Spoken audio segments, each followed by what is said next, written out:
Wall Street Unplugged looks beyond the regular headlines heard on mainstream financial media to bring you unscripted interviews and breaking commentary direct from Wall Street right to you on Main Street.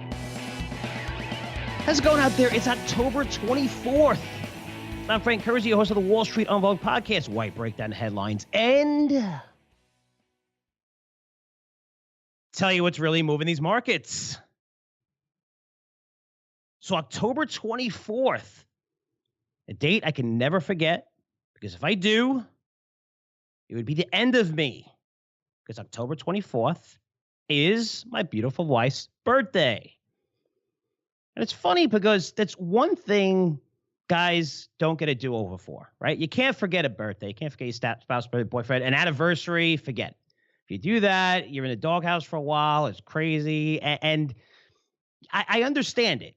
I really do. But in the end, when it comes to dates, like, guys are just bad at remembering stuff like that. It's not that we don't care or anything. I mean, I don't even know why it is.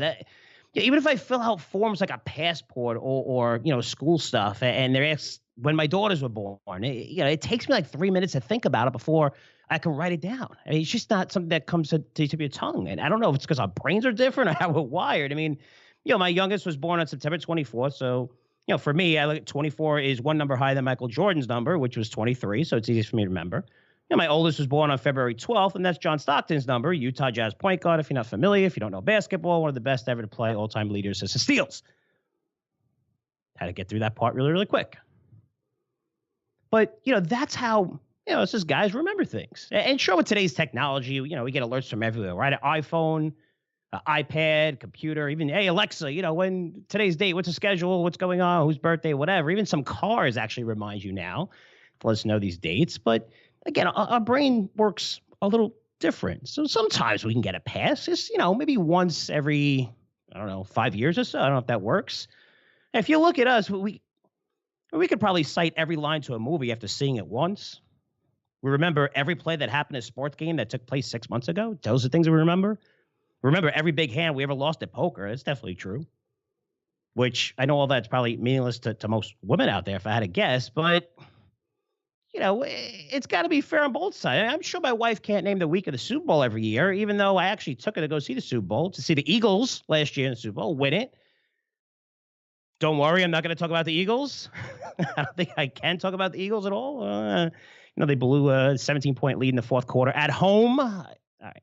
I won't go on anymore about the Eagles because I wind up having a big rant. But anyway, for all the women out there listening to my podcast, and there are a lot of you because you email me all the time. Actually, that might have sounded bad. About investing, you email me all the time. Don't beat us up so much for not knowing dates. Because, we're just not really great when it comes to that. I mean, for example, I'm traveling to San Francisco this weekend to attend the Silver and Gold Summit. So if you're there, please say hello. I'm going to be speaking probably at least 3 times, if I had to guess, on Sunday and on Monday. It's going to be really cool. But I'm not even sure if I'm leaving on Friday. I think I'm leaving on Saturday, but I'm not too sure of the times yet. Because if I look a week from now, I'm going to forget. So I usually look like 2 or 3 days before. But I think it's Saturday sometime in the morning. I'm going to get there in the afternoon, I think. But it's just, when it comes to dates and times and stuff like that, I don't know. It's a little crazy for us. So what I'm doing here is lobbying for a pass if I do forget a date going forward. And hopefully women will understand, because it's not that it's personal. It's not that we don't care. We do care. But sometimes, our brains operate a little bit differently and we do forget. Anyway, just want to wish my wife a happy birthday. She's now 28 years old, but she does a ton for you guys as well. I mean, she holds down the fort. So working overtime with the kids and lots of projects, doing lots of things with them, which frees me up to really, build the business, which, we had a nice conversation 2 years ago when I said, hey, I'm ready to start my own business. It is going to require a lot more time and stuff like that. She was like, no, go ahead, do it. So you always need someone in the background there to really help you out. And she's fantastic with that. Not only is she did the kids, but she's also a big part of Curzio Research and does a lot for me. So I really appreciate everything. So happy birthday, babes. And looking forward to spending tonight with you. Moving on. I have a really cool interview set up for you. It's with a guest that hasn't been on for a while. So I'm interested in hearing what he has to say when it comes to one of my favorite sectors and one of my favorite sectors to invest in right now. because this sector, I believe, is super close to bottoming and offering investors a really good chance to make big returns because it's so super depressed. The sector I'm talking about is gold. And today's guest is Jonathan Awde, who is president and CEO of Gold Standard Ventures, which basically owns one of the largest land packages in the Carlin Trend. If you're not familiar with the Carlin Trend, guys, most prolific mining belt in the Western Hemisphere. Over 90 million ounces of gold has been mined there since 1965. Keep it score at home. Want to do a little bit math? That's over $100 billion in gold at today's prices. Gold Standard Ventures is a company that long-term listeners are familiar with, which we made a killing on during the bull gold market, but lost money on it over the past few years, which we stopped out, I think, twice on my newsletter. 2 times I thought it's a good bottom for gold. It wasn't. The sector came down and we stopped out and we moved on. Again, the sector has still been terrible, but Gold Standard Ventures has been excelling. It's a really solid company, fully funded. They have strong partners and investors. So great balance sheet, operate in mine-friendly area, and have infrastructure already built, which some companies won't tell you about because that could cost tens and hundreds of millions of dollars sometimes, right? And you'll see the market cap of the company, which means they have to raise a ton more. Yeah, it's very, very important. So the qualities I look for, Gold Standard checks every single one of those boxes. Plus, having Jonathan on, he's just an awesome guest. He's not someone that's going to tell you what you want to hear or be a cheerleader for a stock, even during super bear markets. And he's like that because he's friends with industry legends. There's good reputation. And I believe, those industry legends that people that he relies on, it kept grounded over this time as he's been running this company. He's also real smart when it comes to economics, studying the factors that drive gold prices. And I always thought that's huge. And having that edge, you never really know where the markets go, but it's important because, especially with junior mines not generating revenue yet, you're spending money, when to spend money, when to drill, when not to. When you have geologists or finance people running the company, sometimes they don't care. They just want to, throw money at it. And this is a great deposit. Well, it's a great deposit if gold is over $1,300 an ounce. But if it's under $1,200, maybe you should slow down a little bit because it's $1,100. You're spending all this money. You're not going to be able to generate any of it back. So, having that background and a macro part is very, very important. It's going to be a great conversation coming up. Talk about the macro, talk about Gold Standard Ventures, get to that interview in a minute. Then my educational segment. Getting a ton of questions about the security token offering we're going to be doing. Where a few hundred investors are going to get a chance to own an equity stake in Curzio Research, which means you'll have the chance to participate in the growth of our company and also get paid a nice dividend in the process. We just had some exciting news we just announced last week. I want to share it with you. I want to share it with you before I share it with all the attendees at the Silver and Gold Summit because we're going to be talking about this deal there. Again, it's on Sunday and Monday. Make sure you stop by. If you're there, just say hello, subscribers and everything. I always have time for you guys. Very exciting.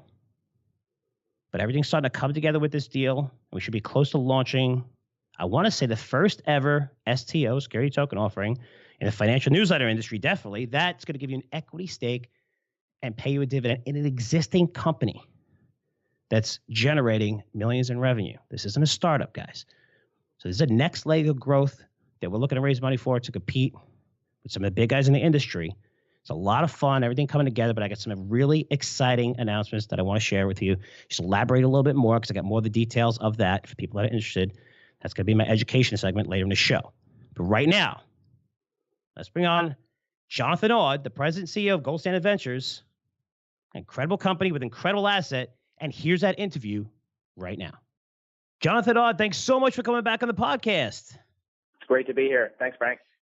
Well, before we get into your company, Gold Standard Ventures, I want to start by getting your thoughts about the current state of the gold market, which is something we talk about a lot, at least offline when I see you at conferences and things, because you want to look at the fundamentals, which, there's so many different reasons to buy gold. But when you're looking at the landscape, for me, and I'll tell you my thoughts after I hear you have thoughts on this, for me, I'm getting more and more bullish on this industry. Are you seeing that as someone that travels a lot, that really is focused on that macro environment because it determines spending and things like that?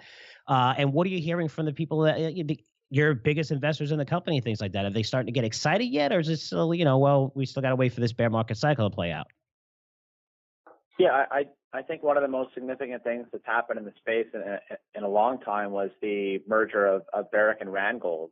and it was a merger where there was no premium paid by Barrick to acquire Randgold, and that was on the Monday of the Colorado show, the Denver Gold Show in Colorado Springs.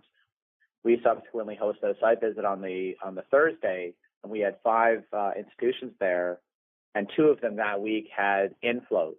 Now, I don't know the size and scale of inflows, but it's the first time I've heard of a pure gold fund having actually net inflows to their fund.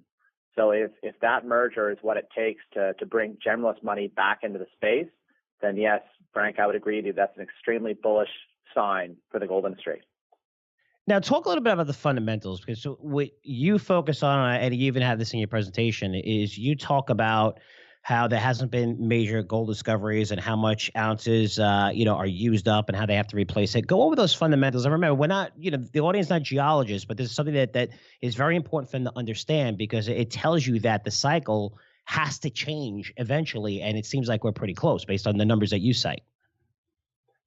Yeah, I think, again, for me, one of the more important things and one of the more important themes that's being discussed is the lack of pipeline, Frank. So there's no next generation of 5, 10, 20 million ounce deposits. There's a real shortage of a pipeline of quality, tier 1 assets in good jurisdictions. And I think that if you have a tier 1 asset and you're in a good jurisdiction and you have any kind of sense of critical mass, then, when this market does turn, when money starts to flow back into the space, you will be the leading recipient of a lot of that capital. And I think because there were years of the majors, not exploring, and there's just no money flowing into the space, that there's been an underinvestment in exploration. And that's why you're seeing a lack of discovery.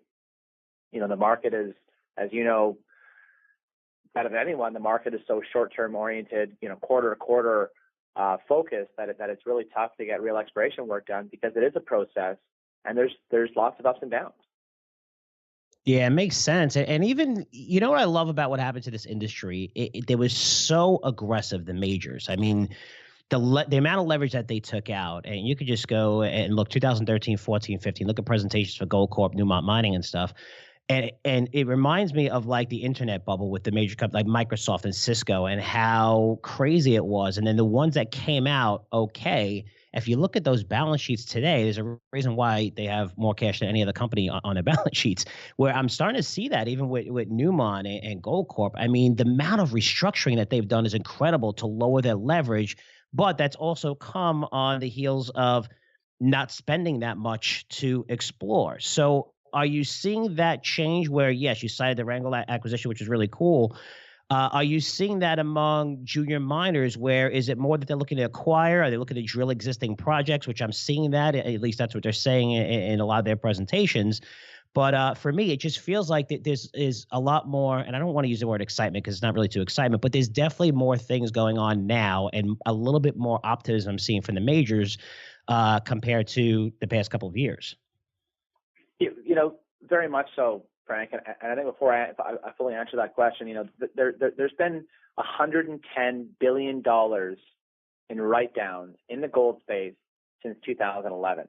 $110 billion. That's incredible. So now you've got an extreme, almost urgent recognition that there is no pipeline and that the majors are not investing in their own exploration. And the only way for them to grow is to acquire the next generation of be it exploration or development assets. And I think you're seeing a recognition that these majors have to come maybe and enter a little bit earlier than they would do so historically, out of fear of losing out. So I think there is, with this recent announcement of Barrick acquiring Randgold, I think you will see more M&A, and now whether it's a merger of equals or these deals where there's no premium paid, I think now it's like, okay, someone went first, now we can go. So I do think that it's extremely positive for, again, companies with good projects in good jurisdictions. I think that last month there was a bunch of problems in Colombia. It just seems like every month there is a new country that's demonstrating how tricky it can be to operate in some of these trickier places. Now, my thesis right now, and I love you because you'll shoot it down if you don't believe in it, which is cool because we have that kind of relationship. Is that higher interest rates? I believe are going to be very good for gold. Now, I know gold doesn't pay any interest, so real interest rates. When they're negative, it's much better because otherwise you'll have alternatives to store your money.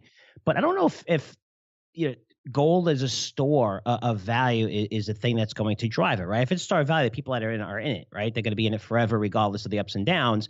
But what's going to draw more money to this is interest rates go higher. What happens is a lot of leverage comes out of the stock market. And when that happens, they look for alternatives and they look for alternatives in cheap sectors. Now, for me, I was always like, why are people going to buy gold when they could buy Amazon and generate 15% returns every single month? And it's almost 15% returns every single month over the past 2 years, believe it or not. So now that interest rates are rising and you're seeing our markets really come down, for me, I think that's going to be a catalyst for gold where people are going to say, okay, where are the sectors we want to invest in? Not so much of a safe haven, but someplace we could put our money. It could be utilities, consumer staples, which pay high dividends. But for me, I think there's going to be money going to gold since it's been so cheap and the fundamental landscape that you just talked about is much better. Are you hearing anything about that, or is it maybe you just, you're not really focused too much? Because I really think those higher rates are just going to get a lot of leverage going to come out of the market, and that money is going to be a lot of money is going to be put someplace so safe. I think it's going to be gold. Look, I couldn't agree more. And look, I do really focus on two things. I focus on the supply and demand within the gold space, and that includes, inflows and outflows of capital coming into the space, but also on the macro picture. And yeah, look, I mean, depending on which person you speak to and how you buy into the Fed language, yeah, there could be, 3 or 4 hikes next year before they kind of cool off and assess, the data and look at, do we keep raising? Do we start cutting? I think that shift in language from the Fed is when gold could go parabolic and when you could see an extremely explosive move in the gold price when that Fed shifts their language. At that Denver Gold Show in September, I attended a presentation by a well-known economist from one of the big banks, and he talked about going forward. He said, look, the U.S. is basically performing at full capacity. Historically low unemployment, robust stock market, and we're still running $1 trillion deficits. So, he posed a question to kind of finish off his presentation. He said, what's going to happen when we're not at 3.5% unemployment and the markets are not where they are? What kind of deficits will we run? So I do think that, having exposure to gold, whether it's in equities or the physical, is a good thing for investors to do, whether it's 5%, 10%. That gold's been, gold peaked in August of 2011. It went from, over 1,800 to 1044, and it's now been kind of going sideways for a little bit. There's been a lot of write-downs, a lot of money coming out of the space. And I think for the reasons I just outlined, I think that, maybe there's a bit more choppiness to it, but I think that gold could really explode higher into 2019. So you're saying as the Fed actually, like if the Fed reverses or just stops hiking or even decides to cut rates, that would be the catalyst, right? I think that could be one of those catalysts where you wake up one day and gold's up $100. Yeah, and I, there's a bit of division within the U.S. government as to how many more rate hikes are necessary, how many are required. But I think that at some point that debt that the U.S. has will become a noose and will become an anchor. And, obviously you've got midterm elections coming up and I think Trump's going to do, whatever he can to continue this position of strength. And I don't know how the dollar performs there, but, there is a real attempt to knock that U.S. dollar off the world's reserve currency. And so far it has not been successful. So I'm going to watch the dollar very closely as well, because I think that's obviously strong dollar, weak gold price. If you have an inversion there, I think that's also another potential catalyst for the gold price. No, okay. No, and for me, I'm saying, and I'm not the opposite, but I just think, for me, I've always believed that as the stock market is doing so great, I see people just looking at why should I invest in gold when, the market's just performing as good as it is. So it is going to be interesting. Totally. Yeah. Yeah, it is going to be interesting to see. So, all right, so let's get to your company because I love talking to you about the macros, and we always go back and forth and things like that. And I had a good conversation and bring everybody, together. This way, they understand two different points of view, whatever. But, President CEO of Gold Standard Ventures, a fantastic company, but it's a company that just like most miners, it's an industry that's been completely out of favor. What have you done to manage this downturn, and how is it impacting you in terms of, because you have a lot of cash on the balance sheet, you have amazing partners, and it seems like you're going to be in great position when this thing, if we haven't bottomed already, but finally bottoms. But what are some of the things that you did, and what are some of the things that you're doing to get investors excited? Great question, Frank. So one of the things that we've done, and I'll echo what one of my favorite people in the gold industry said. Nolan Watson at Sandstorm. He gave a presentation earlier this year at Mines and Money, and he talked about, if you don't have strategic investors or deep pocket investors that aren't necessarily traditional gold investors, if you are relying just on traditional gold funds, you're dead. And when, if the market continues to weaken and be soft, it's going to be really tough for you to access capital. So I really focus a lot of my time, energy, and effort on making sure we always have a strong balance sheet, but we've got Oceana Gold owns 15.5%, Gold Corp owns 13.5 to 14%, multi-billionaire Albert Friedberg owns 12%, and we've got a number of other large family offices that are more generalists that aren't necessarily pure gold investors. But one of the things that I think a lot of generalists should look at Gold Standard is not just a gold exploration development company, but is a real estate play. We have consolidated what is now 20% of the Carlin Trend. That's like consolidating a big portion of Midtown, Manhattan. So, we have continued to make discoveries. We're now dealing with what we view as critical mass, sort of surpassing that 5 million ounces in a global category amongst different targets. We're going to be coming out with a couple of new maiden resources for the oxide gold that we have right now.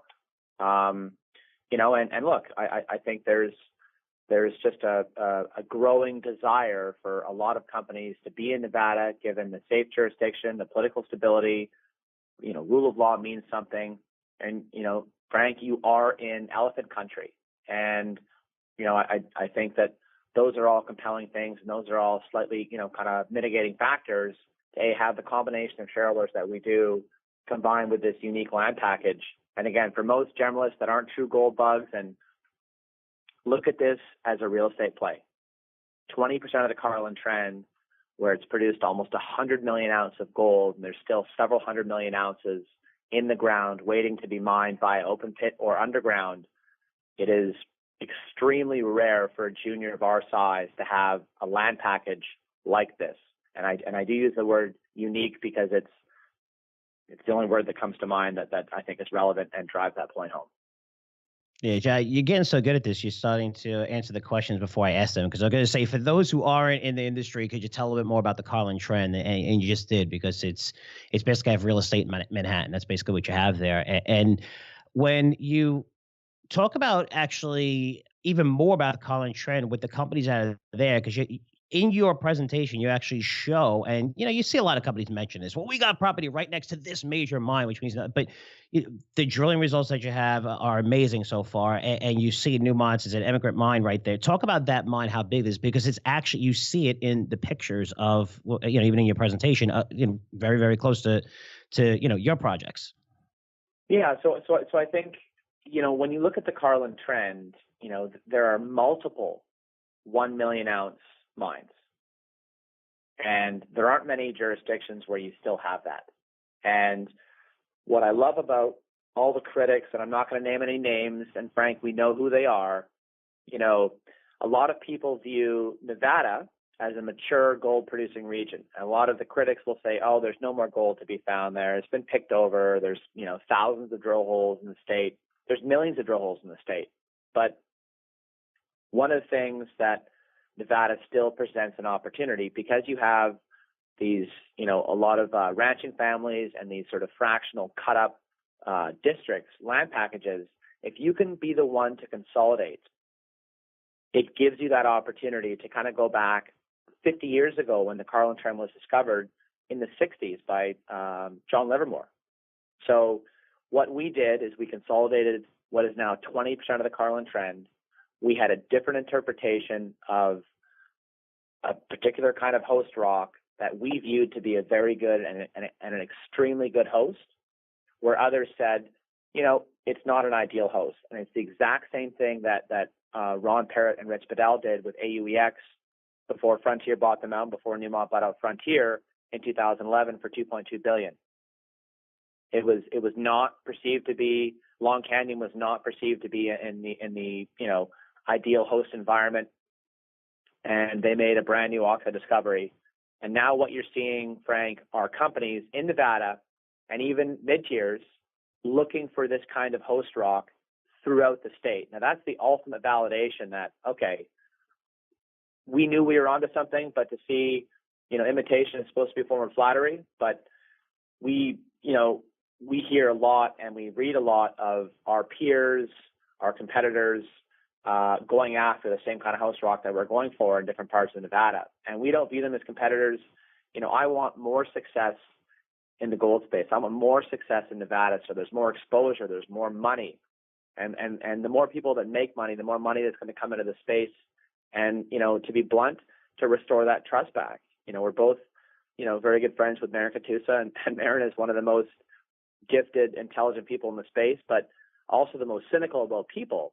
And there's been a breakdown in trust because of all these write-downs. A lot of that was caused by gold going from 18 and change to 1044. But to restore that, that trust and that confidence, I think there needs to be more discoveries that are made. So, Frank, we're really excited about what we're doing. We've got 5 rigs that are active on the project. We've got another, 75 to 90 holes we're going to drill this year. We're going to be updating the oxide resources that currently stand at 3.1 million ounces at our Dark Star discovery and our Pinion deposit. We're advancing new targets that have been worked on over the last year that were made possible because of the land consolidation that we did earlier last year. And, we're going to put an economic study around the oxide in the form of a PFS, preliminary feasibility study. We're going to go straight to a PFS, not a PEA, which is an earlier kind of economic study, preliminary economic assessment, just because all the work we're doing is to that PFS level.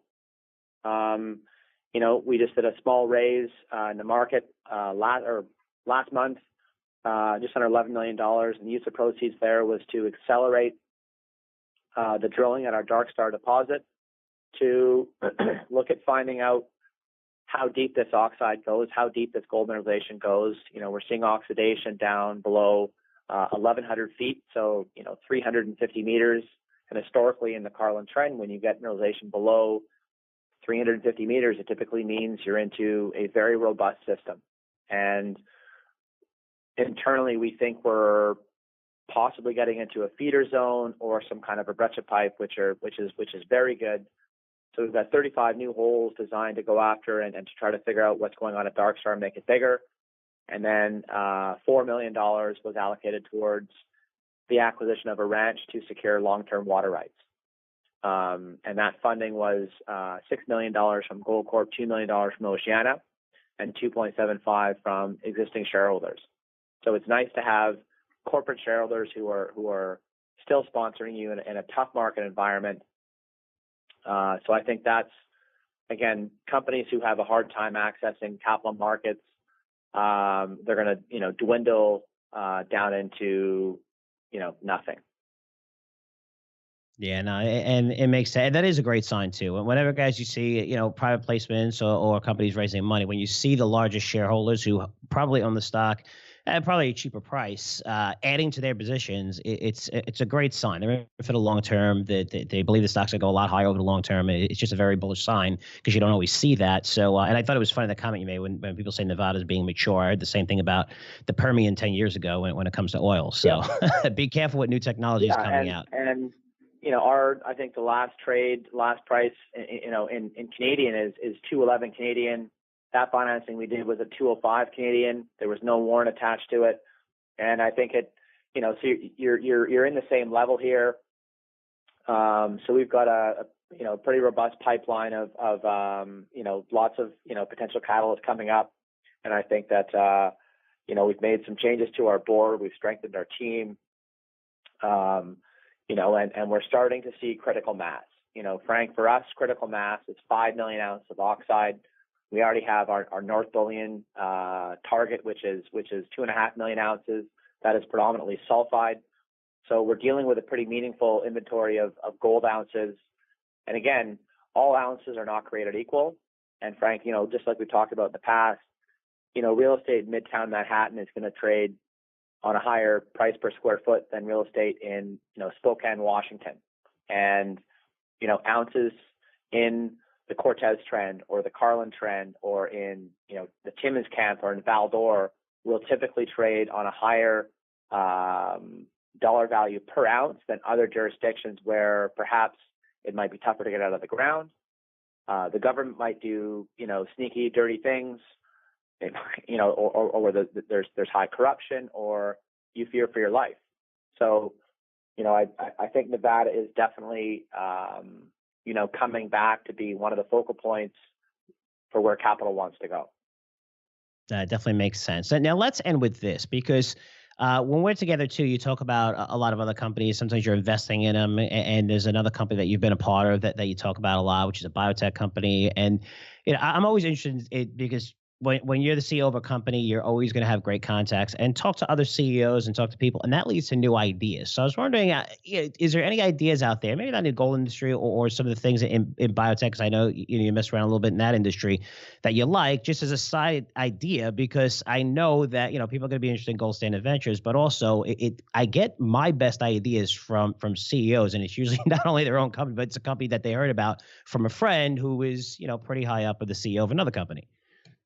Yeah, Frank, great question. So a company that I absolutely love, that I'm a large shareholder in, that I have been buying in the market in the last 3 or 4 months, actually buying a lot more, is a company called Barksdale Capital, and the symbol is BRO, BRO. It's on the TSX Venture Exchange, and it has a project called the Sunnyside Project.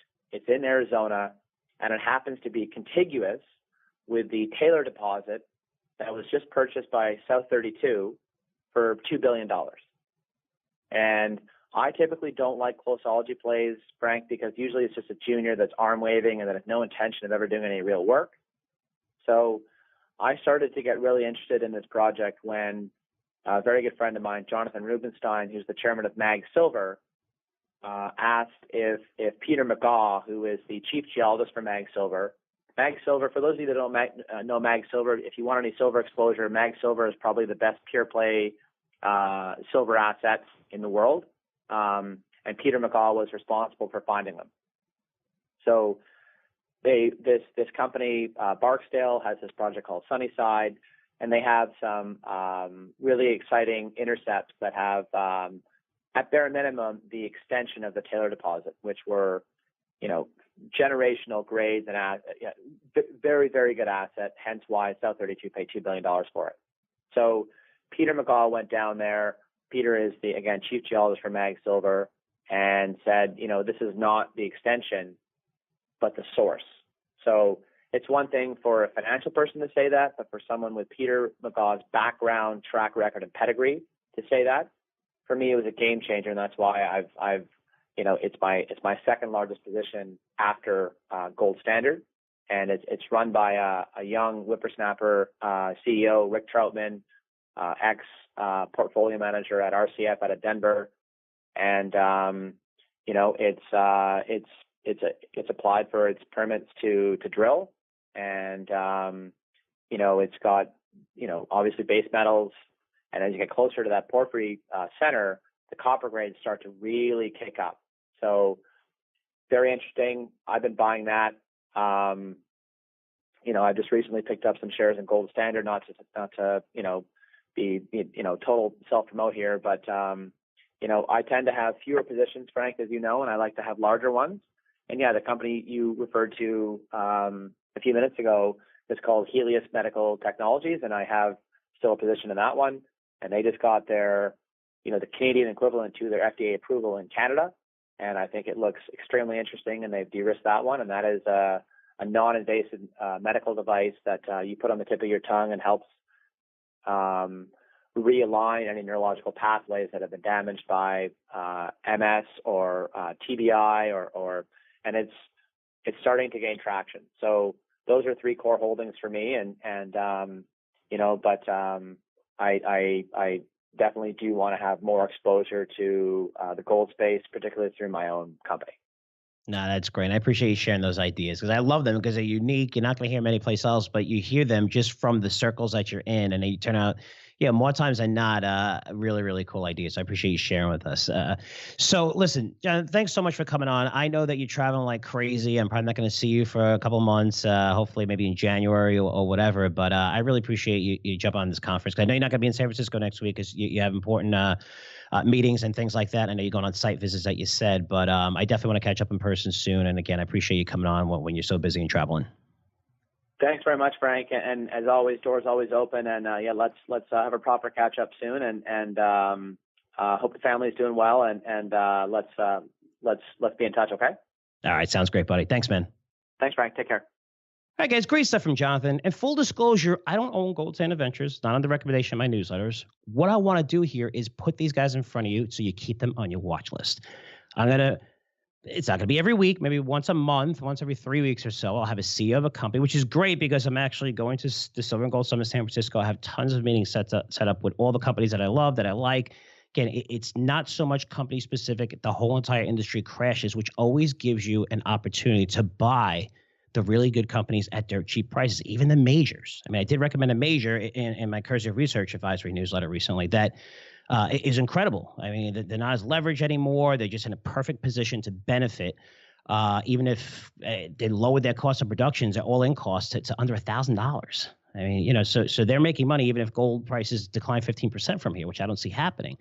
But I want to try to put some really good names in front of you, even junior miners that just have that infrastructure in place, have a really good deposit already, really good management teams that are buying their stock right now, that have great partnerships, great infrastructure, operate in mine-friendly jurisdictions. Again, checking off all those boxes. And the many boxes you could check off is going to lower your risk.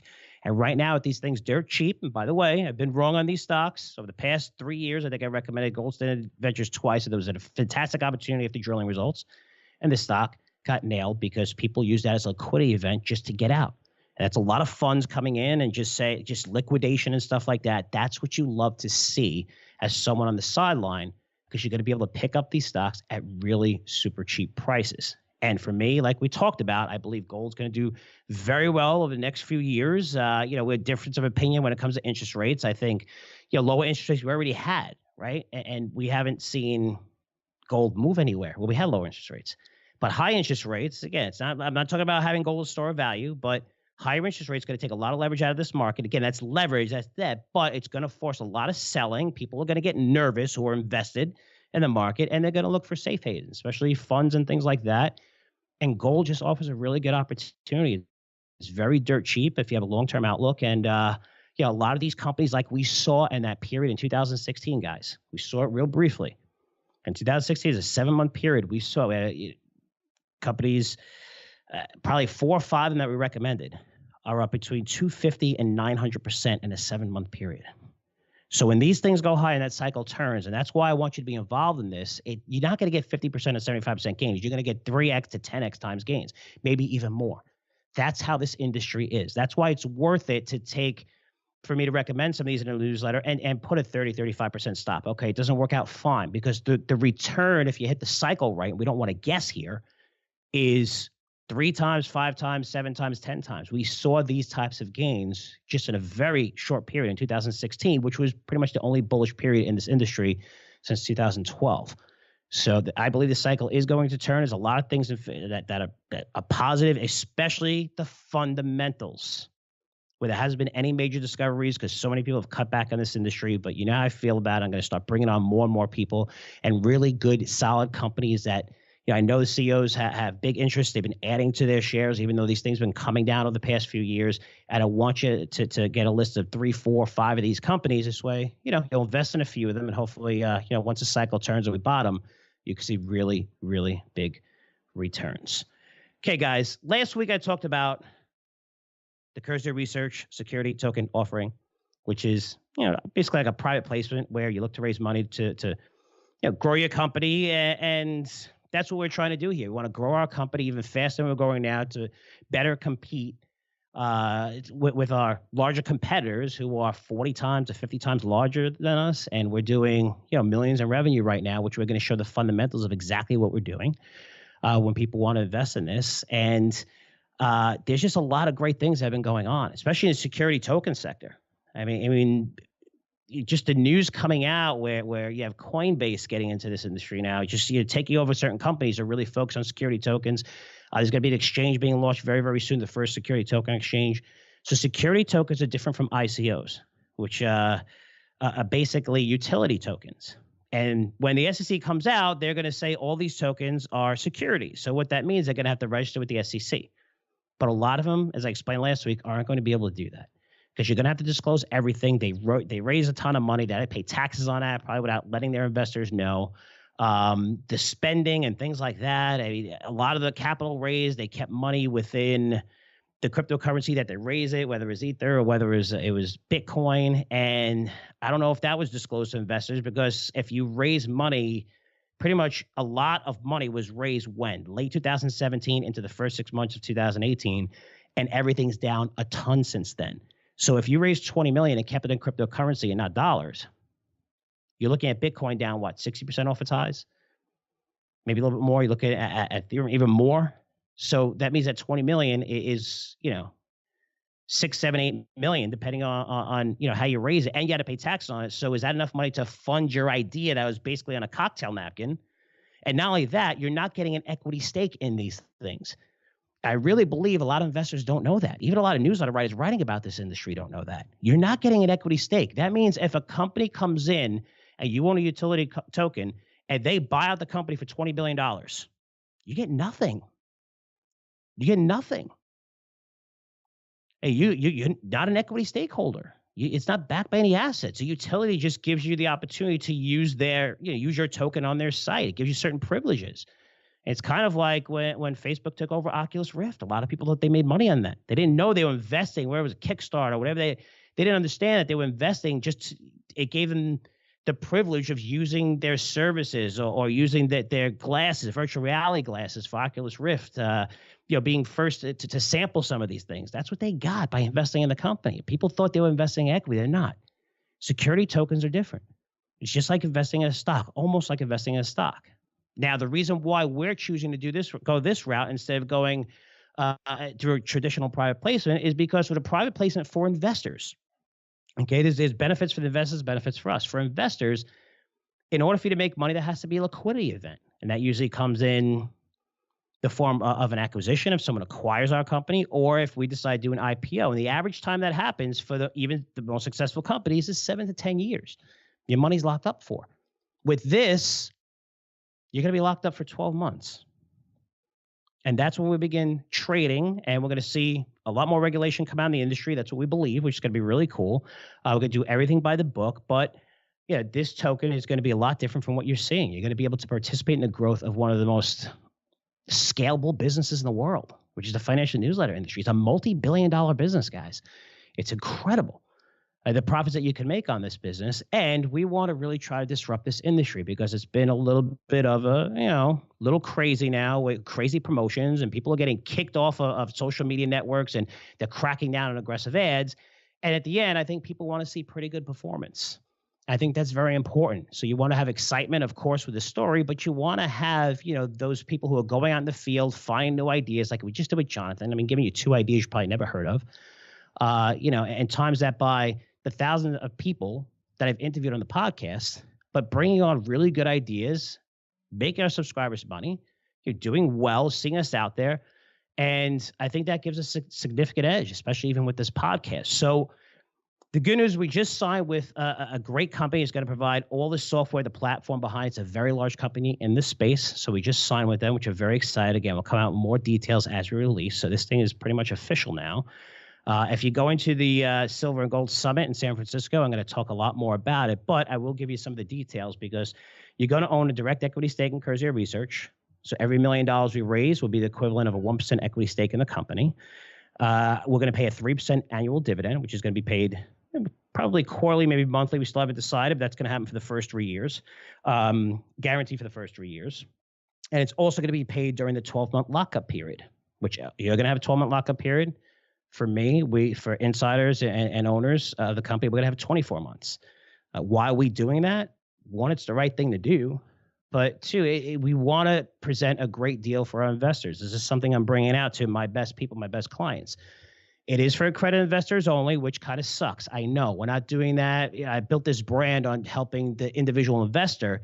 For us, we need to do that for the regulations that are coming out. It doesn't mean that you can't own this. It just means you can't own it during the security token offering. But once we go free trading a year from now, you could buy it. You're going to get the dividend. You're going to have that token's going to be linked to an equity stake within our company. So, and the last thing that we're providing, which I think is really cool, is because it's limited due to Reg D filing to several hundred investors. We're going to do everyone that comes into this offering. We're going to not only provide you, and a lot of people are subscribed to a lot of services, but you're going to get not only our services for free, every service that we offer for free, but every service that we offer for life through Curzio Research, you're going to have absolutely for free, which I think is kind of amazing. So when you look at the minimum investment on this, which you're still working on, which the average private placement is around $25,000 minimum. But when we look at that, I know in this industry, people charge that just to have the lifetime memberships and subscriptions, anywhere from 15 to 25. So having that along with an equity stake and along with getting paid a dividend and being able to participate in this deal is just, to me, that's a fantastic deal for investors. For us, we're doing it this way because the costs are a lot lower. We don't have to rely on venture capitalists dictating terms and stuff like that. We can go directly to accredited investors. We're allowed to market this, which is fantastic. So these are a lot of the details, but more important is what we're going to do with half of the amount of money that we raise is create a security token fund, because everyone that I'm bringing this deal to, and I have a lot of contacts, and I'm fortunate, I'm always humbled by that, are so excited about the deal that they're thinking about doing it. So you could securitize any asset. What you're doing is just selling off a piece of it and bringing outside investors in. You could do it in real estate, which is a $200 trillion industry. You could do it with art. You could do it with any single asset you want if you present it right. And that's going to create a massive, massive market. Reason why I believe this is going to be a $1 trillion market one day. And it won't take too long to get there. And I know from my contacts, we have some of the big institutions are on the sidelines. Okay, so this is a great market for for companies that aren't big, that maybe are doing anywhere from 10, 15 million in sales or lower, where they could do security token offerings because they're not big enough to go on exchanges, and you're going to have to deal with reporting quarterly numbers and things like that. And who knows what the regulation is going to be. It might be the same going forward, but the costs are a lot less, and you can go directly to investors now. I mean, you have social media, you have online platforms, you can reach the world. This podcast is broadcast to over 120 countries. And think about that. It's just a little podcast I like to do, which is fun. It's cool. I bring on guests. I had no idea. We just found that out a couple months ago. Over 100 countries. That's where this reaches, which is awesome. So for us, being one of the first in the market to do this, getting access to a lot of this, and people going to come to us to ask us questions about this whole entire thing, is going to give us really early access to a lot of great companies. And I think establishing a fund in this could be huge. And I look at it as when Warren Buffett first started, he said, early investors, and it was a bunch of doctors and gave him 10,000, or Einhorn. If you look at all those funds, they all started with something like this. Hey, here's an idea. This is what we're going to do. But this is a market that I'm super excited about. I know there's a lot of excitement about marijuana. I know there's a lot of excitement about ICOs. I know there's a lot of excitement about AI. I'm familiar with every one of those trends. This is going to be bigger than all those combined, even AI. I know how big AI is and how big of a market that is. That's how I feel about this market. So much so that I'm putting my money where my mouth is. And that's what our company is going to be based on. So I'm very excited to launch this deal. If you're not a credit investor, don't worry. You'll be able to invest in this a year from now. And if you are a credit investor and want more information, and by more information, if you send us your email, you send it to me at frank@curzioresearch.com. Again, it's just on a list where we're going to give you more information. There's no commitment, but everyone on that list is going to see this deal first. And again, it's limited to a few hundred investors.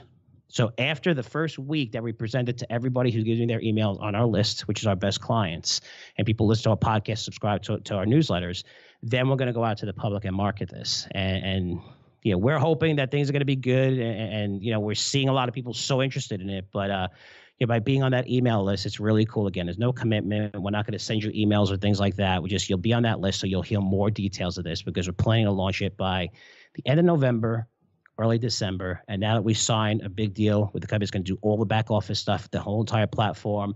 Check know your customer, anti-laundering, all that stuff, a credit investor, everything is going to be totally automated, DocuSign and stuff like that. It's going to make it very easy for people to sign up to this.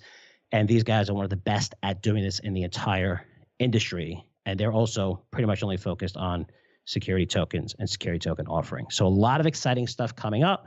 Just want to give you more details. Again, not pitching anything. You don't have to invest in it, but this is something exciting. This is my company. You guys listen to this. We want you to participate in the growth. So again, if you're interested, you can send me an email, frank@curzioresearch.com. If not, no worries. But I like giving you updates about some of the exciting things that we're doing. Okay, guys. Last thing here about Silver Gold Summit. Again, if you're there, I love talking to my subscribers. A lot of you emailing me. I'm trying to get back to everyone. It's been a really crazy time over the past 2 weeks for me, the last 3 weeks. But definitely give me a shout. Send me an email. I'm going to be speaking several times. Just, hey, I'm a subscriber, whatever. I like, if you can grab a beer, hang out or whatever. But if you're going to be there, definitely put me over the side. I like to talk to all my subscribers, and I really appreciate all the support you guys have been giving me. So that conference is on Sunday and Monday, and I'm leaving in a couple of days. I'm pretty sure it's Saturday morning. I'm not too sure. I got to go take a look. Anyway, that's it for me. Thanks so much for listening. You guys, I'll see you in 7 days. Take care. The information presented on Wall Street Unplugged is the opinion of its hosts and guests. You should not base your investment decisions solely on this broadcast. Remember, it's your money and your responsibility. Wall Street Unplugged, produced by the Choose Yourself Podcast Network, the leader in podcasts produced to help you choose yourself.